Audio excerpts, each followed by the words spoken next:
Halo teman-teman, kembali lagi ketemu dengan Andi di channel King Kos si Raja Kos. Video hari ini saya akan membahas tentang keuangan ya, tentang keuangan pemasukan pengeluaran kos-kosan.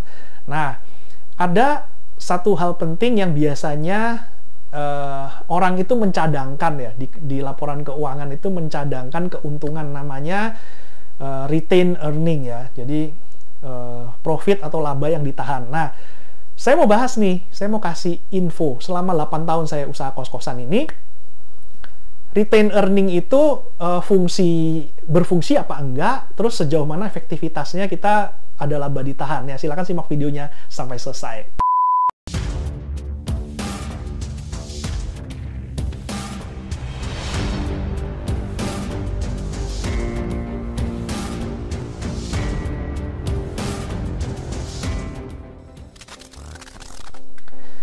Teman-teman, kalau teman-teman pengusaha kos-kosan yang profesional gitu ya, pasti laporan keuangan kan komplit, terus pemasukan pengeluaran semua tercatat, depresiasi tercatat, amortisasi tercatat, segala macam. Nah, biasanya ada satu pos yang namanya retain earning ya. Retain earning itu adalah laba yang ditahan dengan tujuan supaya laba yang ditahan itu nanti bisa dipakai untuk menutup maintenance bangunan atau barang-barang yang sudah terdepresiasi, perlu permajaan, perlu penggantian, itu diambil dari retain earning-nya itu gitu.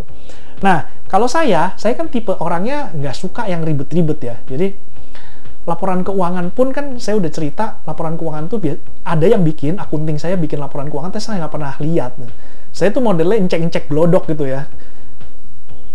Cash basis. Nah, maksudnya cash basis apa? Cash basis itu cuma kayak arus kas ya. Jadi uang masuk berapa, uang keluar berapa, uang masuk berapa, uang keluar berapa. Saya nggak pernah mencadangkan yang tadi saya bilang itu, mencadangkan laba ya, retain earning itu saya nggak pernah mencadangkan.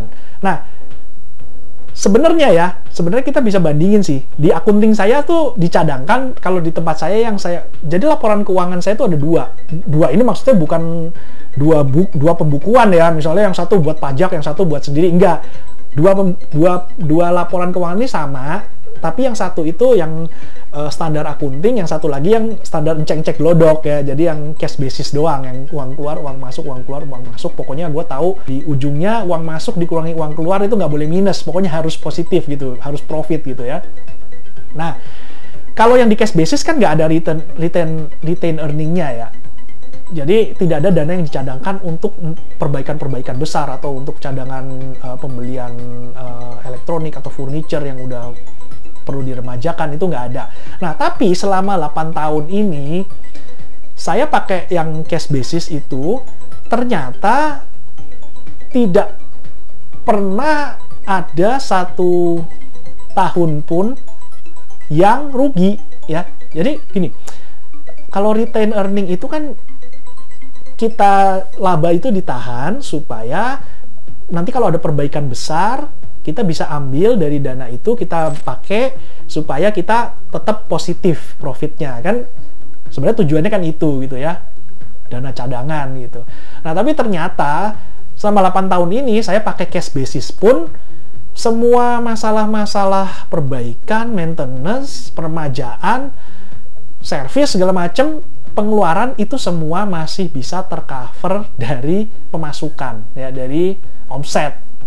Jadi kalau dibilang, wah lu kalau usaha kos-kosan lu wajib untuk cadangkan ininya. Ya kalau memang lebih bagus sih begitu sih ya, lebih bagus kayak gitu. Itu praktek yang standar corporate lah ya. Standar corporate itu sebenarnya pencadangan itu perlu gitu, karena kan kita nggak tahu suatu saat misalnya ternyata ada perbaikan besar yang perlu dana banyak, kan kita nggak perlu injek dana gitu kan, kita bisa pakai yang namanya dana cadangan itu. Tapi kalau teman-teman mungkin gue cuma sendirian kok, gue cuma nggak mau profesional banget kok, biasa-biasa aja lah, nggak perlu pakai retain earning segala lah. Nah, itu sebenarnya kalau dengan cash basis ya, selama kalian itu pengelolaannya bagus, manajemennya bagus, bisa kontrol biaya, efisiensi, terus okupansinya juga bagus karena marketingnya bisa bagus. Sebenarnya kalau kos-kosan itu, oh ya, ada asuransi juga ya, di cover asuransi. Karena biasanya apa sih? Biasanya biaya paling besar itu terjadi kalau terjadi musibah kan. Kalau terjadi gempa bumi, kebakaran, itu kan hancur semua lah. Itu retain earning sebenarnya juga nggak bisa dipakai untuk memperbaiki, membangun rumah kos dari awal. Kalau kena gempa itu hancur tuh nggak bisa sebenarnya. Jadi asuransi itu penting.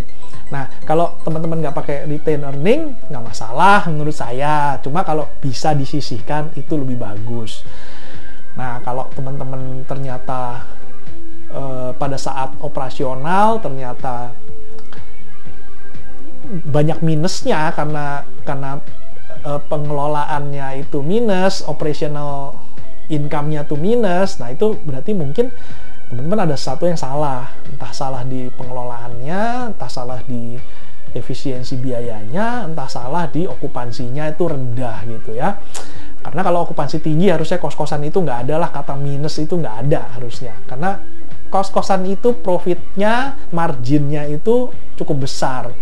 Antara 50-70% itu margin dari usaha kos-kosan. Beda sama usaha retail yang cuma 10%, yang cuma kadang-kadang kalau banding-bandingan harga cuma 5% gitu kan.